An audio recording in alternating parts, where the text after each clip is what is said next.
Povo de Deus, a graça e a paz do nosso Senhor e Salvador Jesus Cristo, amém?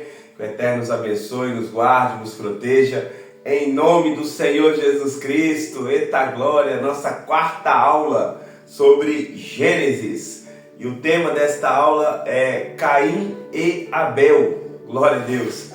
Vamos lá para a nossa quarta aula, né? Para que Deus possa nos abençoar, nos fortificar e nos fortalecer. O bispo tá on, aleluia! O bispo tá on, eita glória!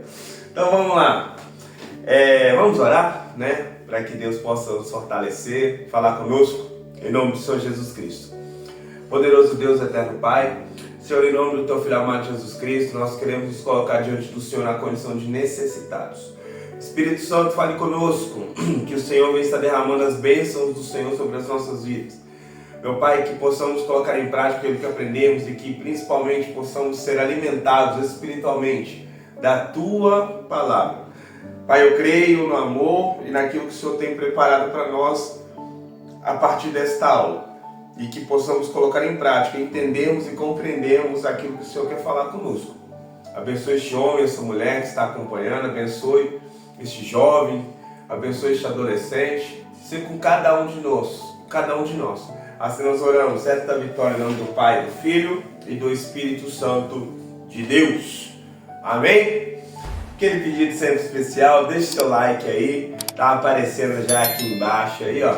Deixa aí o seu like, curta nosso vídeo, pegue esse link aqui, divulgue nas suas redes sociais, se inscreva no canal, ative o sininho aí para todas as notificações, porque tudo aquilo que postarmos aqui no canal vai chegar aí para você em nome do Senhor Jesus Cristo, amém? Nos ajude aí, porque quando você curte esse vídeo, o YouTube ele vai mandar para mais 5 pessoas cada curtida, então vai ajudar na divulgação do trabalho.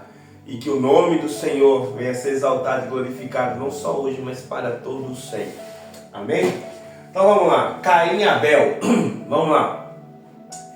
Quando Abel nasceu, Adão e Eva estavam destituídos da glória de Deus?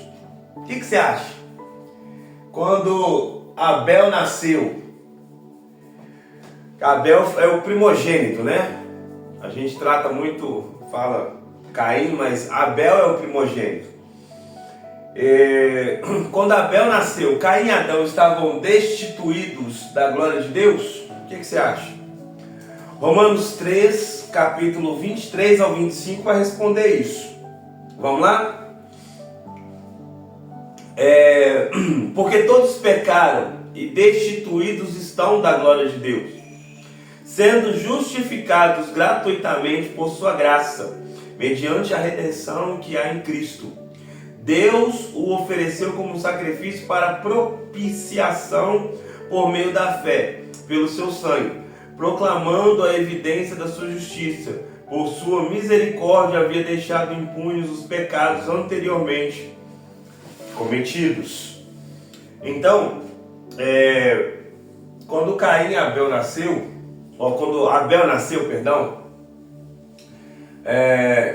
Adão e Eva já estavam destituídos da glória de Deus, tá? Então a Bíblia aqui já começa a trabalhar desta maneira e já nos mostrar. Oferta é coisa do Antigo Testamento? Porque, irmãos, quando se fala de dízimo, de oferta, quando se fala de dinheiro, as pessoas tendem a fechar um pouco o coração. E eu já ouvi muito pastor, muito não, né? Alguns pastores mencionando que oferta, dízimo, isso é coisa do Antigo Testamento. No Novo Testamento isso não existe. Irmão, é coisa na minha opinião, com todo respeito, tá? Conheço até um pessoalmente que falou isso, mas é pessoa ignorante, com todo respeito. Pessoa ignorante, o que é ignorante? É pessoa que não conhece, pessoa desconhecida, que as escrituras, algumas coisas, algumas informações são desconhecidas. Porque a oferta não é coisa do Antigo Testamento. Ananias e Safira, lá em Atos 5, eles morreram no tempo da graça. O Espírito Santo não gostou porque roubaram a Deus. Então, peraí, nós estamos falando aqui de Atos 5, Novo Testamento. E o povo acha que às vezes algumas coisas, algumas questões é só no Antigo Testamento. E não são. Mas temos que procurar entender a palavra de Deus. Amém? Quando nasceu a oferta? A oferta nasce logo após a queda do homem. A oferta é uma maneira do homem se relacionar com Deus, tá? A oferta nasce logo após a queda do homem. Quem fez a primeira oferta? Deus. Ele fez a primeira oferta ao homem, quando ele mata um cordeiro e com a pele do cordeiro cobre o corpo de Adão e o corpo de Eva. Então, para um sacrifício, né? Ali foi feito esta primeira oferta. Então, é necessário e importante que a gente entenda a palavra de Deus. A primeira oferta foi feita logo após a queda do homem. Quem foi o primeiro pastor da Bíblia? Essa aqui eu quero ver. Quem que você acha que foi o primeiro pastor da Bíblia? Deixa eu tomar água. Glória a Deus. O primeiro pastor da Bíblia foi Adão. Ah, bispo, lá na Bíblia não tem nada que mostre ou que fale que Adão fez alguma coisa. Ah, é? Como que você acha que Abel aprendeu a ofertar? Com quem você acha que Abel aprendeu a ofertar a Deus? Com quem? Se só tinha Adão e Eva. Abel deu uma oferta a Deus que agradou ao Senhor. A oferta de Caim, não. Então, peraí. Adão, ele ensinou o filho a ofertar. E a pergunta é: por que você não faz o mesmo? Por que você não ensina o seu filho uma moedinha de 5 centavos, 10 centavos? Não importa, irmão. R$1, não importa. Mas por que você não ensina ao seu filho a pegar aquela moeda no culto e levar no gasofilácio e ofertar ao Senhor? Ali você começa a criar nele uma prática. Eu preciso entregar algo para Deus. Por quê? Porque a oferta, eu acabei de mencionar, é uma maneira de um homem se relacionar com Deus.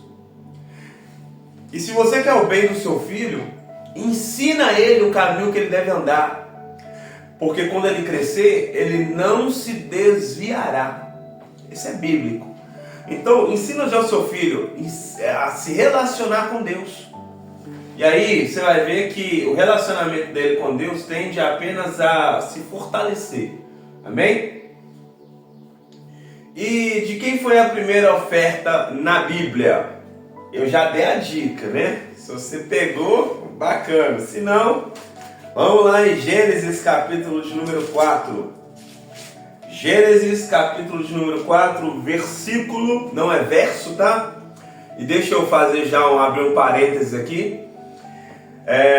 Só existe um livro na Bíblia que se usa a palavra verso, tá?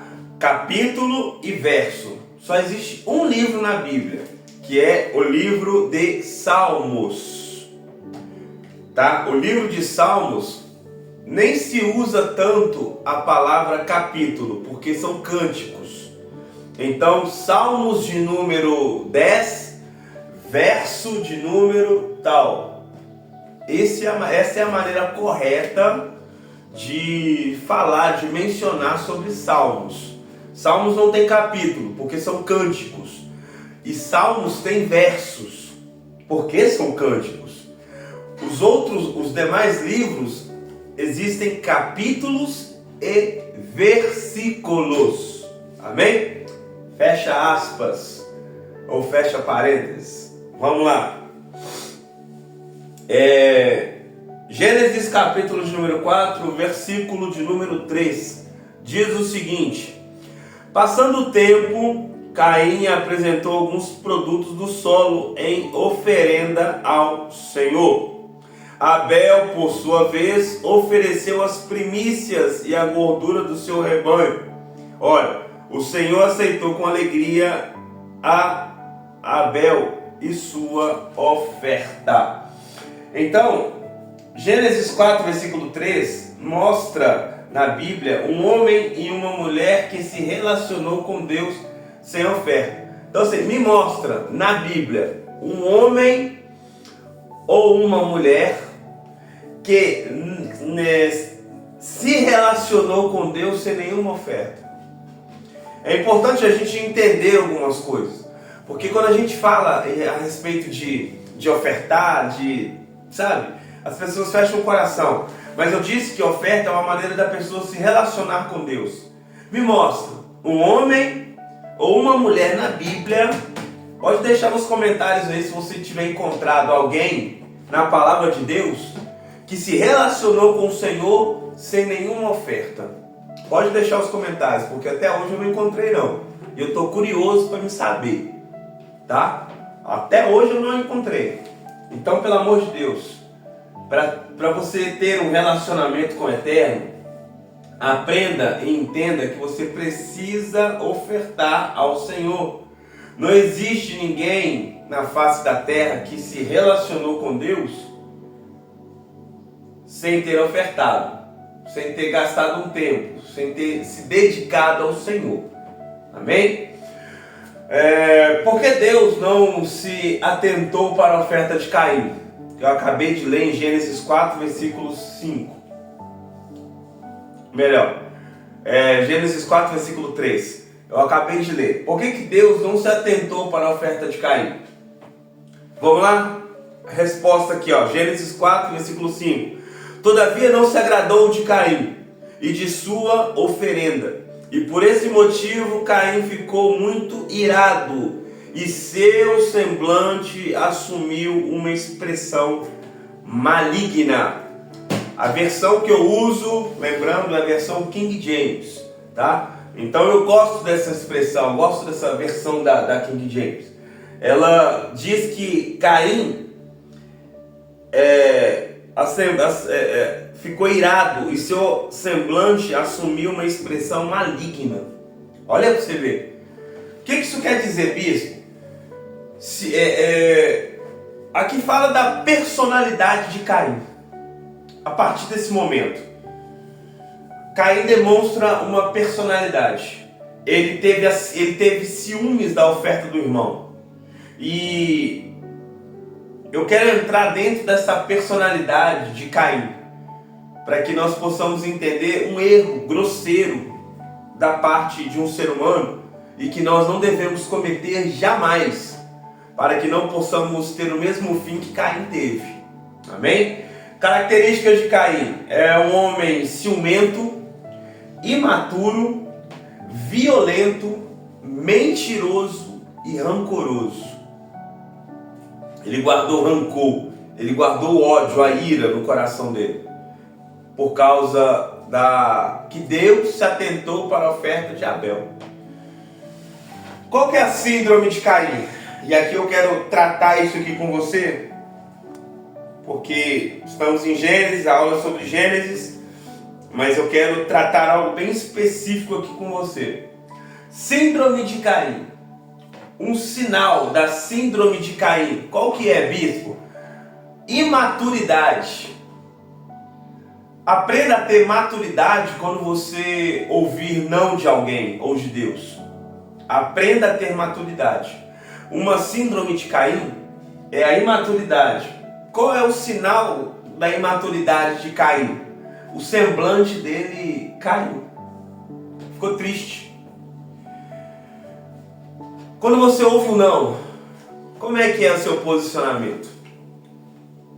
Quando você, às vezes, está fazendo alguma coisa, mas alguém fala, você dá o seu melhor, mas alguém fala, não gostei, não me agradou. Qual que é posicionamento? Como é a sua postura? Como você fica com o não de Deus? Vai largar tudo, Caim? Como você fica quando você ouve o não do pastor, da pastora, do bispo? Fica com o semblante caído? Aí você vai chutar o balde e largar tudo, Caim? A síndrome de Caim começou aí, ó. Largou tudo, cirou. Uma expressão, eu gosto disso aqui, olha. Eu gosto assim, para falar, tá? Eu gosto de mencionar essa expressão, porque é uma expressão muito forte. E o seu semblante assumiu uma expressão maligna. Olha como é que isso aqui é forte, irmão. Quando você ouve um não da parte de Deus, da liderança da igreja, você fica desse jeito? Essa aqui é a síndrome de Caim. É isso aqui que acontece quando alguém tende a fazer algo lá na frente de ruim. Não é porque ela caiu, é porque ela foi descendo passo a passo até chegar no ponto que estava. Mas é importante você identificar esse tipo de coisa. Porque a síndrome, ela não acontece assim, ó, no estalar de dedo, da noite para o dia, do dia para a noite. Ela vem dando sinais. Abel, ele não morreu na mesma hora. Creio, tá, irmãos? Creio eu. Abel não morreu na mesma hora. Mas, para mim, foi tudo um processo. Dia após dia. Por que Caim matou Abel? Vamos lá em 1 João capítulo 3, versículo 12. Vamos achar a resposta de Gênesis lá no Novo Testamento. 1 João, quase no final da Bíblia. Quase não, no final da Bíblia, né? 1 João capítulo de número 3.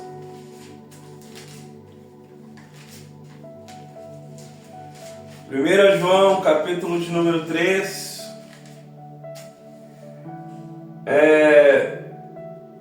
Versículo 3, 1 João capítulo de número 3, versículo 12. 1 João capítulo de número 3, versículo de número 12. E não sejam como Caim, que pertencia ao maligno, meu Deus, e assassinou seu irmão. E por que o matou? Porque suas obras eram más e as de seu irmão eram justas. É a palavra de Deus que está falando que as obras de Caim eram más. Caim era uma pessoa ruim. E não sou eu que estou falando, é a palavra de Deus. Quando fala que Caim, não sejamos como Caim, que pertencia ao maligno. Caim, ele desejou-se ser de uma personalidade ruim, uma personalidade má. E aí ele se torna uma pessoa que tem atos ruins. Então, quando a expressão dele cai, por ele ouvir um não de Deus, o maligno toma posse de Caim naquele momento. E aí as atitudes de Caim, passo a passo, dia após dia, foram atitudes ruins. Até chegar um ponto em que o pecado não é mais um pecado para a pessoa. E ela vai e comete um assassinato. Então, foi passo a passo. Foi pouco a pouco. Gênesis capítulo 4, vamos voltar lá. Gênesis 4, versículo 8. Olha o que diz o texto. Contudo propôs Caim a seu irmão Abel: saiamos, vamos ao campo. E quando estavam no campo, aconteceu que Caim se levantou contra Abel, seu irmão, e o matou. Olha para você ver, né? O negócio é tão meticuloso, o negócio é tão premeditado, arquitetado, sabe? Foi tudo arquitetado, foi tudo planejado, irmãos. Sabe, a pessoa tem muito sangue frio. A mãe é Adão, a mãe é Eva, perdão. A mãe é Eva, o pai é Adão. Adão e Eva viram a Deus. Olha pra você ver. Aí eles pecaram, mas com certeza o pai e a mãe falavam tanto de Deus para com os filhos. E aí mesmo assim Caim, ele aceita não uma brecha, abrir uma brecha com o inimigo, não, mas escancarar a porta ao ponto de matar o próprio irmão. E aqui eu quero dizer uma coisa para você. Existem nos nossos dias pessoas que querem matar o próprio irmão. Dentro da igreja, mas querem matar o irmão. E eu estou na liberdade do Espírito Santo para poder falar isso aqui. As pessoas muitas das vezes falam assim: eu quero eu quero ver até quando o ministério vai ficar de porta aberta. Eu quero ver até quando isso aqui vai acontecer. Eu quero ver até quando vai segurar a onda. Quem é você, Caim, para poder resolver aquilo, fazer aquilo que Deus abençoou e querer destruir? Por mais que Caim aqui matou Abel, esse Caim aí não pode matar o Abel que está em você, viu? Esse Caim que está no mundo aí, esse maligno aí, não pode matar o Abel que está em você. Essa pessoa está presente. Tem irmão querendo matar irmão. Tem irmão querendo fechar ministério. Tem irmão querendo destruir a fé de outro. Por quê? Porque quer menosprezar, quer falar, quer tentar derrubar, quer tentar destruir. Porque tem inveja. Porque quer pegar a oferta do lugar errado, a oferta da terra, em vez de buscar algo que é essência para Deus. Não, quer destruir, quer arrebentar com tudo. Então, pelo amor de Deus, não seja você como um Caim. Porque se a pessoa já é um Caim da vida, tá? Seja homem ou seja mulher, mas se tornou um Caim da vida, essa pessoa já faz parte do maligno. Essa pessoa pertence ao maligno. E se ela não quer salvação, o problema é dela para lá, que ela se lasque no inferno para lá. Porque a palavra do Senhor diz: vinde a mim. É uma escolha. A pessoa pode ir ou pode não ir. Vinde a mim, vós que estáis cansados, oprimidos, sobrecarregados, e eu, o Senhor, vos aliviarei. É uma escolha. Existem pessoas que têm a síndrome de Caim e não querem ir ao Senhor, não querem estar com o Senhor. E salvação é algo individual, é uma escolha. Eu escolho ser salvo, eu escolho ser de Deus. Eu escolho ser de Cristo. E se você escolhe também ser de Deus, ser de Cristo, escolhe a salvação, você não pode ter a síndrome de Caim. Mas existem pessoas que desejam ter a síndrome de Caim, desejam ser do maligno. E para essas pessoas, a escolha que elas fizeram, irmão, não tem como. Eu decidi uma coisa. No começo do ministério, até esse ano de 2026, 25, finalzinho de 2025, quando aconteceu uma situação dentro da minha casa, que uma pessoa saiu de dentro da minha casa, que nós acolhemos, e aí a pessoa saiu. Quando aconteceu aquela situação, eu decidi, falei com a minha esposa: eu não ajudo mais qualquer pessoa.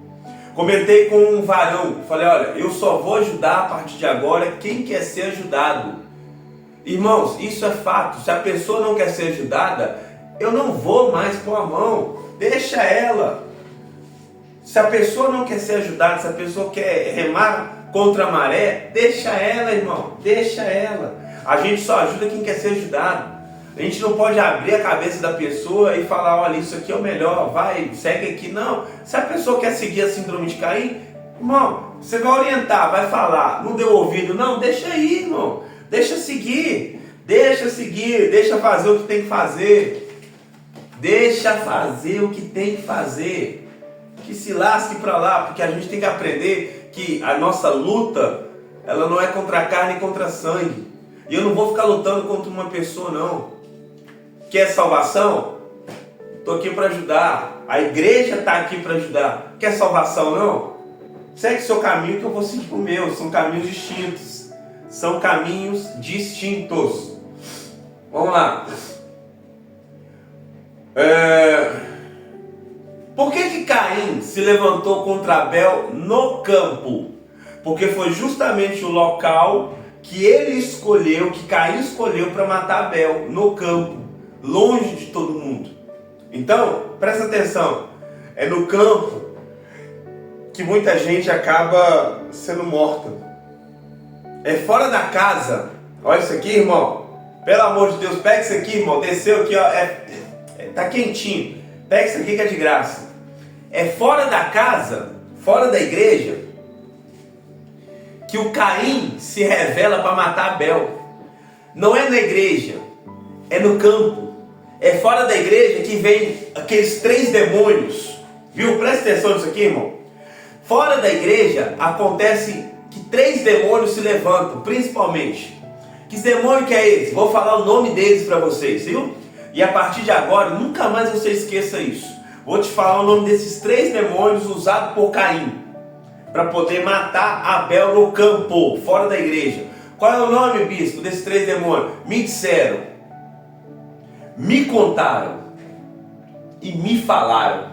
Isso é demônio, irmão. Demônio, tá? Me disseram, me contaram e me falaram. Demônio. Viu? Para com isso. Aí, esse Caim usa esses 3 demônios para matar Abel no campo, fora da igreja, fora da casa do pai, viu? Fora da casa do pai. Aí a Caim leva Abel pro campo, fora da casa do pai, e fala: me disseram, vem cá, Abel, deixa eu te contar um negócio que me disseram, isso, me contaram isso, aquilo, e me falaram aquilo outro, viu? Aí Abel, o quê? A fé dele morre, desfalece. Eu não volto mais naquela igreja. Em vez de chegar na liderança e ter uma conversa, não, vamos orar então, né, Caim? Vamos orar, Caim? E Deus vai dar a vitória. Não, acredita. Aí mata Abel. Ei, Caim demoniado, meu Deus do céu. É Jesus amado, é o demônio, irmão, que só Jesus na causa, viu? Então tenha cuidado, viu? Síndrome de Caim, olha como é que isso é sério. E deixa eu já acrescentar algo aqui para você, não está aqui, mas deixa eu acrescentar algo sobre isso, que Deus já falou comigo, pode falar, e eu vou falar, Senhor, estou te ouvindo, vou falar, tá? Está na Bíblia, e eu vou ler para você nunca mais esquecer. Provérbios, capítulo de número 6, versículo de número 16. Em diante diz o seguinte: há 6 atitudes que o Senhor odeia, e a 7ª atitude ele detesta. Vamos lá.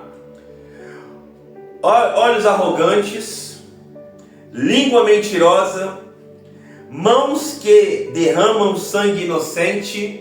Viu? Caim. Viu, Caim?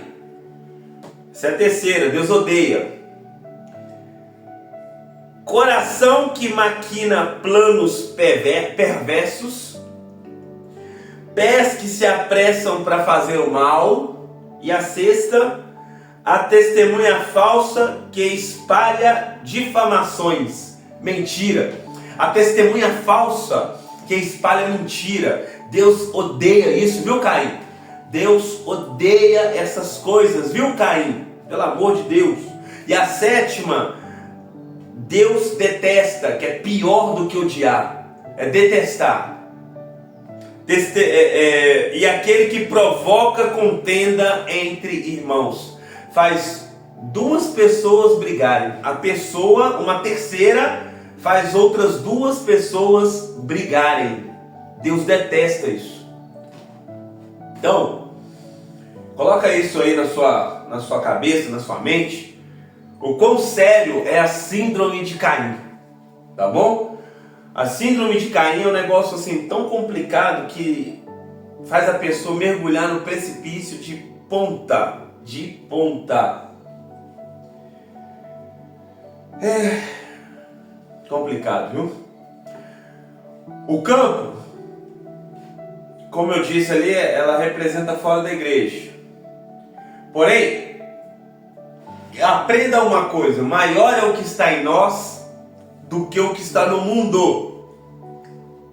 Maior é o que está em nós, que é o Espírito Santo, do que o que está no mundo, que são os demônios que andam com Caim. Pelo amor de Deus, se você tem essa síndrome de Caim, arrependa-se. Ainda há esperança para você. O que eu posso fazer para você é te dar um conselho. Se você tem essa síndrome de Caim, é o que eu posso fazer e orar. Mas como eu não sei, né, se você tem essa síndrome de Caim, eu não sei o seu nome, estou te dando esse conselho. Se você tem essa síndrome, arrependa-se dos seus pecados. Muda as suas atitudes. E para de querer matar a fé de outras pessoas. Por que Abel morreu? Isso aqui é forte, viu, irmão? Isso aqui é forte. Por que Abel morreu? Por causa das obras. Bispo, não foi por causa da oferta? Não, irmão. A oferta foi só uma desculpa. Meu Deus. Espírito Santo, me dá graça agora. Me cobre com teu sangue. Espírito Santo, vamos lá. Por que Abel morreu? Por causa da obra. E a oferta foi só uma desculpa. Gênesis capítulo 4, versículo 7. Ó, presta atenção. Se procederes bem, não é certo que serás aceito? Entretanto, se assim não fizeres, sabe que o pecado espreita... Perdão. Perdão, igreja. Deixa eu repetir. Gênesis capítulo 4, versículo 7. Se procederes bem, não é certo que serás aceito? Entretanto, se assim não fizeres, sabe que o pecado espreita a tua porta e deseja destruir-te. Cabe a ti vencê-lo. Então presta atenção. Caim era do maligno. Ele escancarou a porta para o pecado. Mas a motivação de Caim era matar Abel por causa das obras que Abel fazia.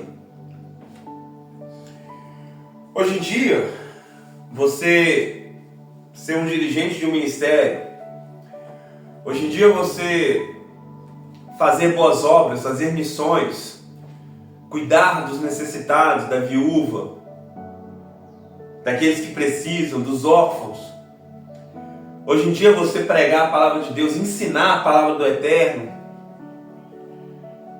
Hoje em dia você fazer aquilo que é correto aos olhos de Deus, desperta inveja em um Caim da vida, ira num Caim da vida. E isso pode acontecer de esse Caim querer se levantar contra você, querer te defamar, querer te parar, querer te barrar, inventar mentiras a seu respeito, viu? Abel, Senhor me guarda. Pode acontecer desse Caim querer te destruir, querer parar o que Deus tem na sua vida, querer te caluniar, te defamar, espalhando mentiras ao redor de onde você convive, para que talvez o seu filme, seja queimado.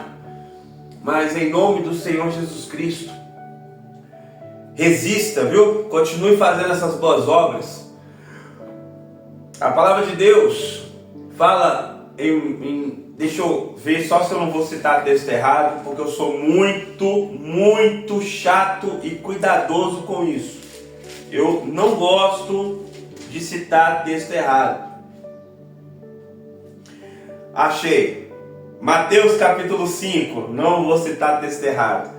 Mateus capítulo 5, versículo 11. Bem-aventurados sois vós, quando vos insultarem e perseguirem e mentindo disserem todo mal contra vós por minha causa.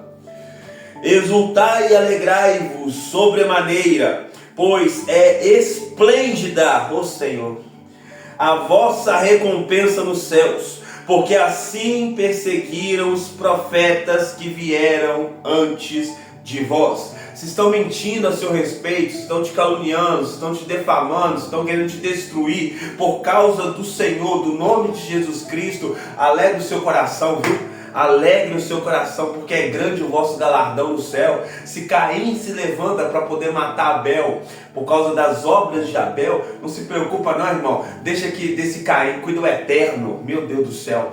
Deixa que desse Caim, desse espírito maligno aí, desse defamadora, cuida o eterno. Não se preocupe, porque Deus, Ele conhece o seu coração e Ele sabe que você está fazendo uma boa obra. Ele sabe que você está focado nessa boa obra. E seja como Neemias, amém? Estou fazendo uma boa obra e não posso parar. Deixa esse Caim latir o tanto que quiser. Deixa esse Caim vomitar o tanto que quiser. Continua fazendo a boa obra que o Eterno te chamou, te separou para fazer. Porque é por causa dessas obras que tem os invejosos aí, os caluniadores, os demônios que se levantam para poder te parar. Mas deixa eu te falar uma coisa, você está proibido de parar, meu Deus do céu. Você está proibida de parar. Assim como Deus te levantou, Ele está dizendo, eu sou fiel e justo para te dar a vitória até o final. Creia e receba essa palavra em nome do Senhor Jesus Cristo. Aleluia. Glória a Deus. Irmão, é forte o mistério, viu? Da glória. Meu Deus do céu. Meu Deus do céu. Meu Deus do céu. É forte o mistério. Chega de falar desse demônio, desse Caim. Chega. Características de Abel. Vou tomar água. Características de Abel. Vamos lá? Liberalidade de coração, viu? Características de Abel. Liberalidade de coração. Hebreus 11. Hebreus capítulo de número 11, versículo de número 4. Vamos lá? Pela fé, Abel ofereceu a Deus um sacrifício mais excelente que o de Caim. Por meio da fé, ele foi reconhecido como justo no momento em que Deus aprovou suas ofertas.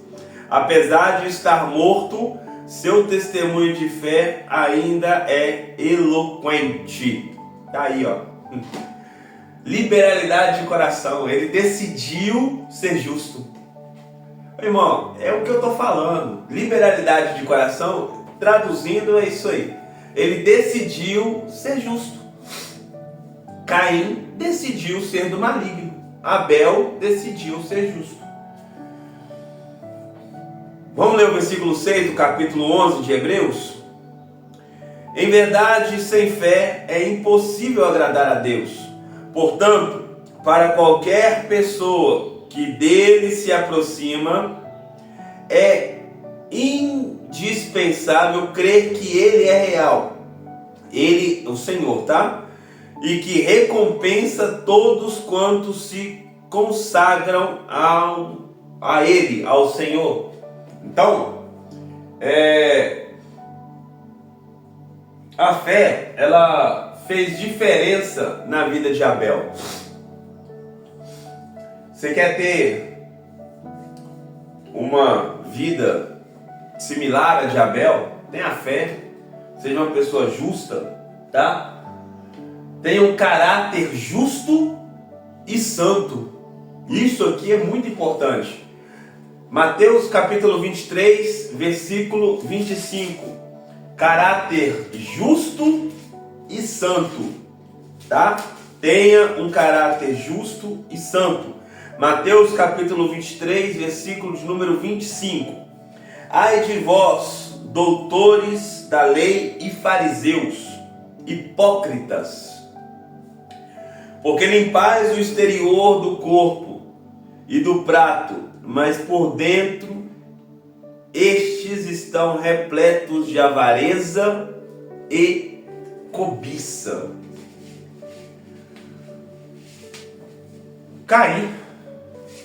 Caim era uma pessoa que se limpava por fora, mas por dentro cheio de avareza e cobiça. Abel, ele não se limpava apenas por fora, mas ele se limpava também por dentro. Por isso é um caráter justo e santo. Bom conselheiro. Abel era um bom conselheiro. Ô irmão, eu acho lindo isso aqui. A Bíblia é um negócio tão fantástico, né? 2 Samuel, capítulo 20. 2 Samuel, capítulo 20, versículo de número 18. Por causa desse versículo, olha o que eu admiro Abel. Eu admiro. Depois que eu comecei a estudar um pouco mais, né, sobre Gênesis e trazer Caim e Abel, que eu comecei a me dedicar um pouco mais a Abel, eu comecei a admirar Abel. Não é top 3 meu não, mas além de Jesus, né, irmãos? Jesus é incomparável, tá? Personagens bíblicos, tá bom? Personagens bíblicos, não é meu top 3, mas vamos colocar aí que tá entre o top 7. Tá top 7. Pode ter sido top 7, tá? Então vamos lá. 2 Samuel capítulo 20, versículo 18. Bom conselheiro Abel. Vamos lá. Então ele falou: antigamente costumavam se dizer, peça-se conselho na cidade de Abel, e era desta maneira que se encontravam soluções para grandes impasses. Olha essa expressão que lá atrás, no tempo de Samuel, se usava essa expressão. Então ela falou: antigamente costumavam se dizer, peça-se conselho na cidade de Abel. Então peraí. Abel era o primogênito de Adão e Eva. Adão, o primeiro homem. Eva, a primeira mulher. Quem que você acha que aconselhava Adão e Eva? Irmão, é isso mesmo. O filho aconselhando os pais. É isso mesmo. Abel aconselhava Adão e Eva. Teve um lugar que levou o seu nome como lembrança. Tá vendo? E 1 Samuel capítulo 6, 18. Vamos lá agora em 1 Samuel capítulo 6. 1 Samuel capítulo 6, versículo 18. O número dos ratos de ouro foi de acordo com o número de cidades filisteias, que pertencia aos 5 príncipes filisteus, isto é, tanto as cidades fortificadas protegidas por muralhas, como as aldeias e povoados vizinhos.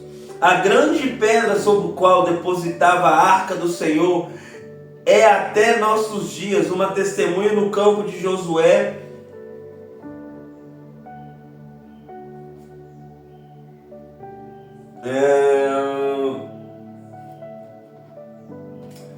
Pera aí, irmãos, deixa eu só conferir aqui. Se eu que não citei texto errado aqui agora, 6. Deixa eu conferir 2 Samuel aqui. Coloquei 1 Samuel, deixa eu ver 2 Samuel.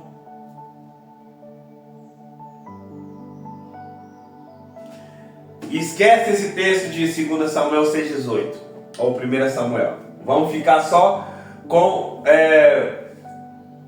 o bom conselheiro, 2 Samuel 20,18. Vamos só manter esse daí. Aconselhava Adão e Eva e teve um lugar que levou o seu nome como lembrança, tá? É onde está falando aqui, né? Da cidade, né? Não é isso?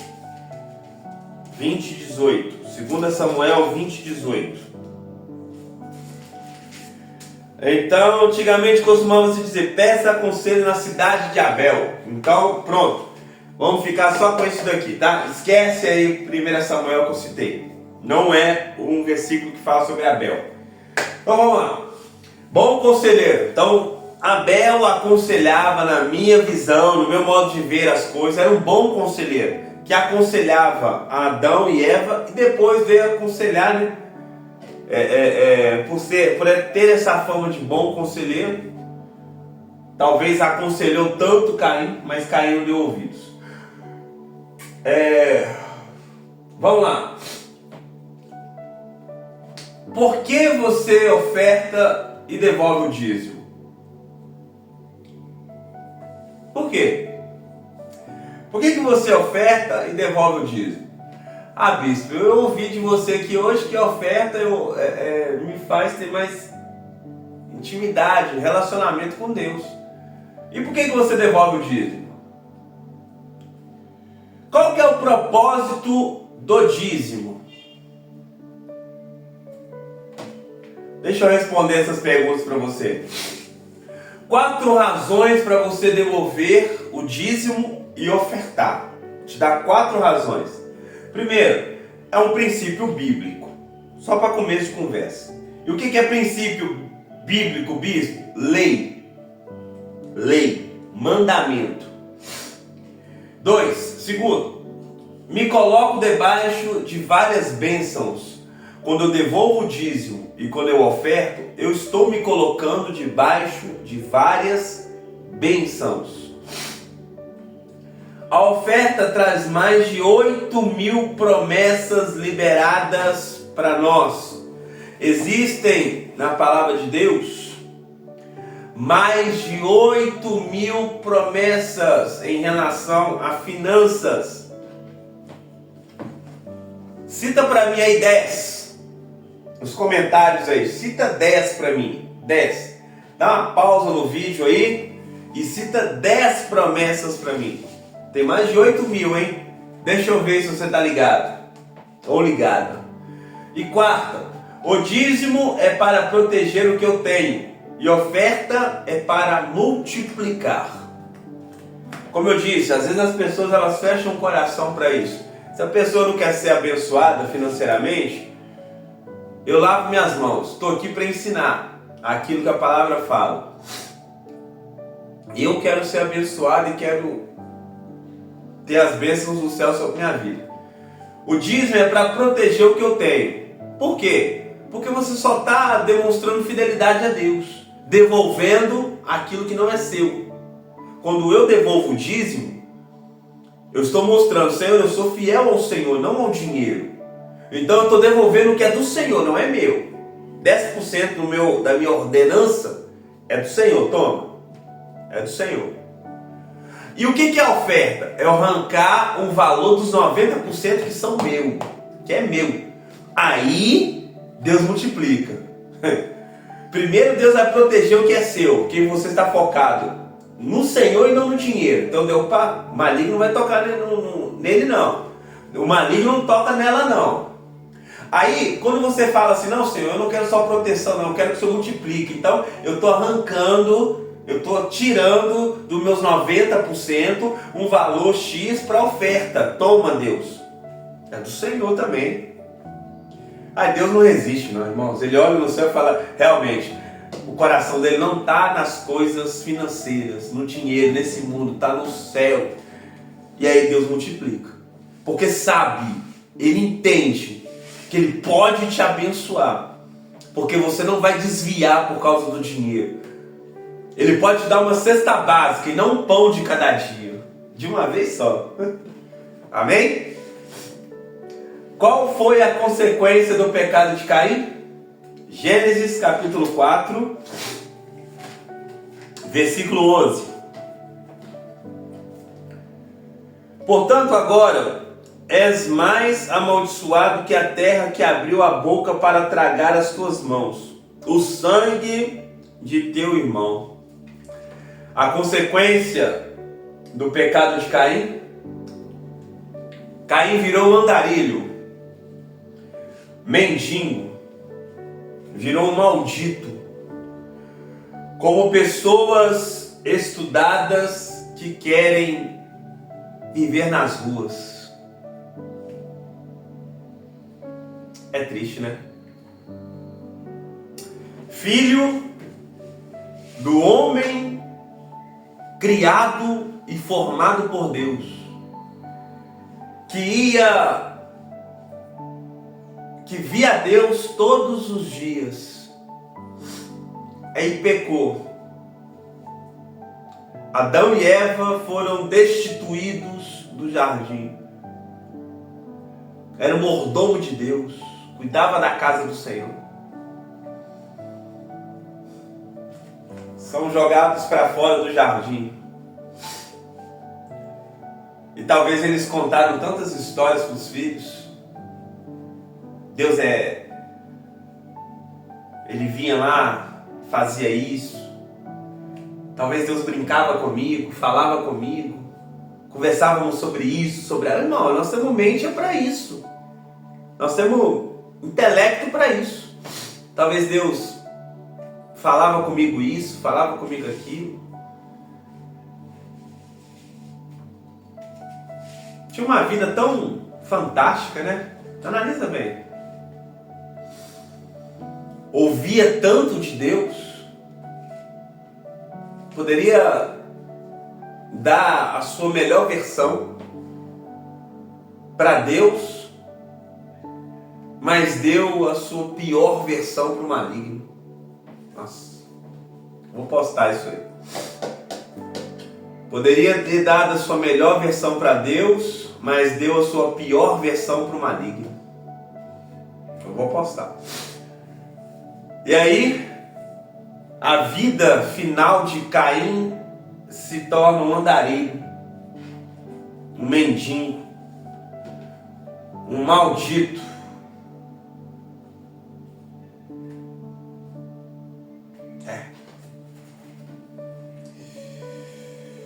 Pesado, viu, irmãos?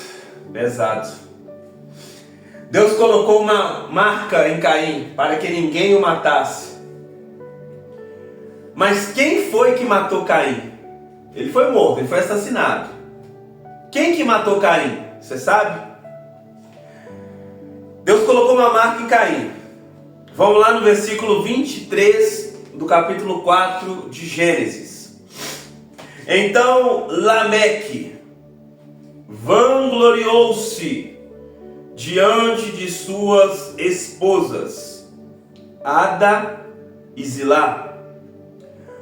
Ouve-me, vós mulheres de Lameque, escutai que passo a declarar-vos: matei um homem por causa de ferimentos que me causara, e uma criança porque me ofendeu.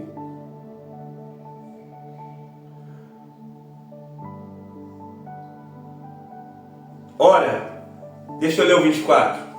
Se Caim é vingado 7 vezes, Lameque pode ser 70 vezes 7. Meu Deus.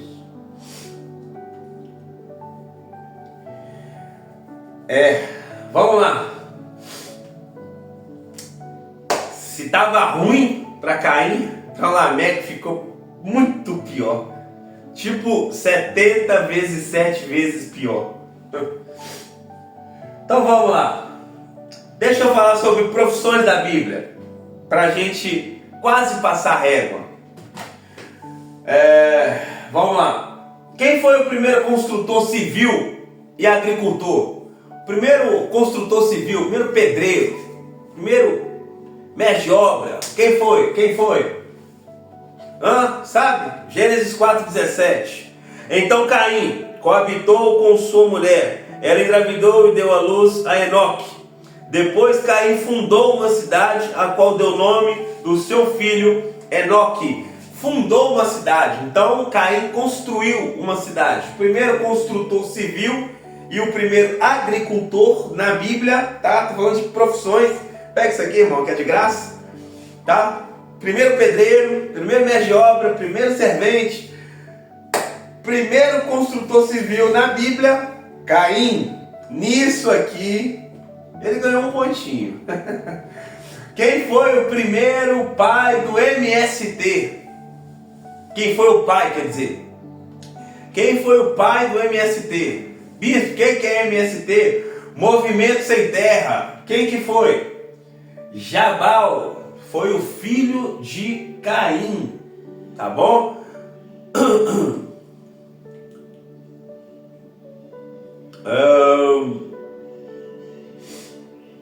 Tá aqui, eu não vou ler não, justamente para a gente ganhar um pouquinho de tempo. Mas está em Gênesis 4. Depois do 17, começa a dar uma lida e você vai achar algumas coisas. Deixa eu pegar só minha Bíblia aqui, minha outra Bíblia. Pera aí. Vai ficar mais fácil de eu mostrar para vocês. Essa aqui na King James eu uso para estudo. Essa daqui é a minha Bíblia que eu prego com ela. Você já viu que eu tenho bastante Bíblia aí, né, irmãos? Então vamos lá.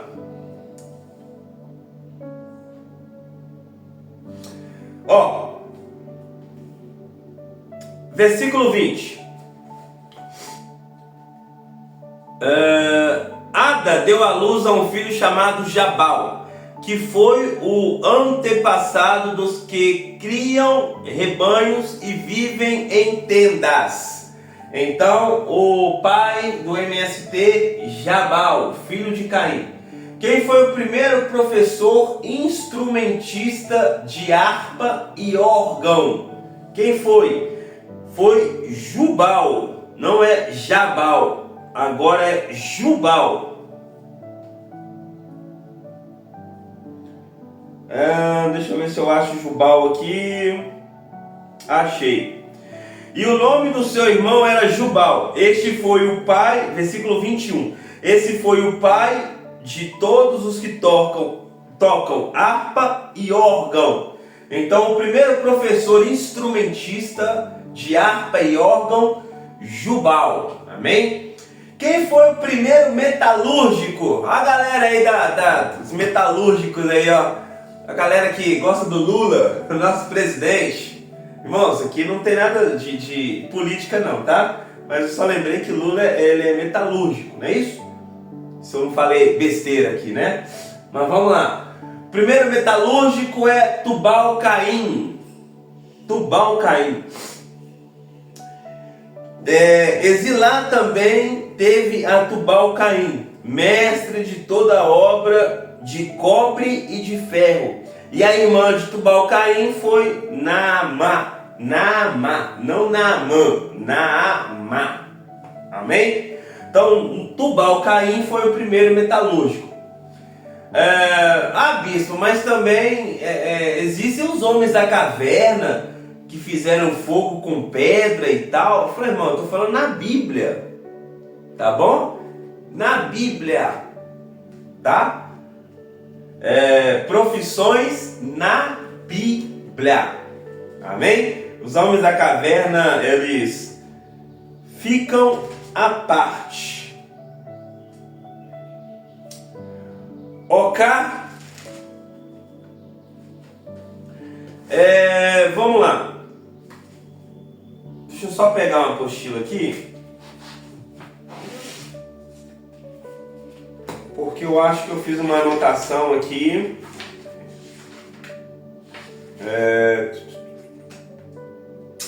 Ok. Tá aqui.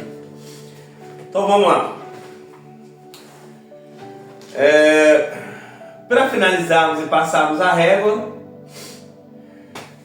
Código da Bíblia. Viu? Código da Bíblia. Aqui tem um código. E eu gosto muito de estudar. E pesquisei o código da Bíblia sobre a genealogia do justo e a genealogia do ímpio. Vamos lá. A genealogia do justo é genealogia de Sete. Está lá em Gênesis capítulo 5. A genealogia do justo.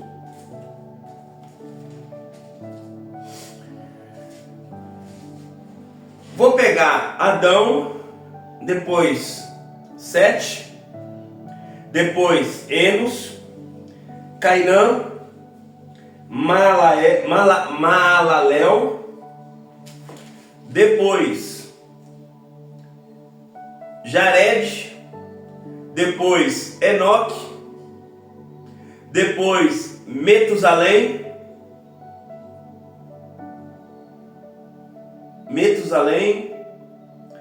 depois Lameque e Noé. Essa é a genealogia do justo. E na genealogia do justo há um recado de Deus para o homem. Qual é o recado de Deus para o homem, bispo? É essa aqui, ó. O homem, você vai pegar o significado de cada nome, tá? Você vai pegar o que significa cada nome segundo a Bíblia, e aí vai se formar uma frase. E nessa frase há um segredo, um código de Deus para nós. Olha para você ver que interessante. Bom, eu achei muito interessante isso aqui. Cada nome que eu citei, há um significado nesses nomes. E aí, houve-se um código na Bíblia que Deus deixou para nós. E a tradução desse código é: ao homem, genealogia do justo, ao homem está apontado uma mortal aflição, mas o santo Deus descerá ensinando que sua morte trará ao ausente de esperança alívio, consolo e conforto. Olha que lindo isso aí, que interessante, irmão, isso aqui é fantástico. Bíblia, é por isso que eu tenho várias. Eu fui pesquisando, fui olhando. Essa aqui é genealogia do justo. Agora, deixa eu passar para você a genealogia do ímpio. Deixa eu só pegar aqui de novo. Deixa eu passar para você a genealogia do ímpio. Qual que é a genealogia do ímpio, bispo? Os nomes: Adão, Caim, Enoque, Irade, Meujael, Metusael, Lameque, Tubal, Caim, Jubal. Essa é a genealogia do ímpio, que é a seguinte: ao homem está lançado um início rápido para ser ferido por Deus. Por ser mortal, será oprimido pela manipulação do fogo no toque da trombeta. Meu Deus do céu. Senhor. Irmão, qual genealogia você quer seguir? Genealogia do ímpio. Ao homem está apontado uma mortal aflição, mas o santo Deus descerá ensinando que sua morte trará ao ausente de esperança alívio, consolo e conforto. Genealogia do ímpio. Ao homem está lançado o início rápido para ser ferido por Deus. Por ser mortal, será oprimido pela manipulação do fogo no toque da trombeta. Jesus. Estou falando de trombeta em Gênesis. Irmão, é Bíblia. Bíblia, por isso que eu amo demais. Conheça a palavra de Deus, irmão. Tem código demais em Gênesis. Eu mencionei na aula anterior, existem 32 códigos em Gênesis. Citei 2 para vocês aqui hoje nessa aula. Vai pesquisar, igreja. Vai buscar, que Deus vai te honrar. Amém, povo de Deus? Vamos orar, encerrando essa aula.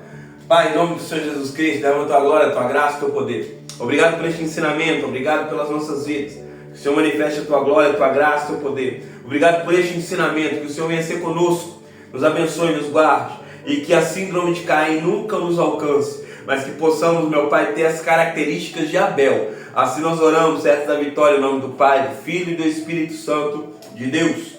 Deixa o like aí, povo de Deus, deixa o like, que Eterno nos abençoe, amém? A paz do nosso Senhor e Salvador Jesus Cristo, Deus é conosco.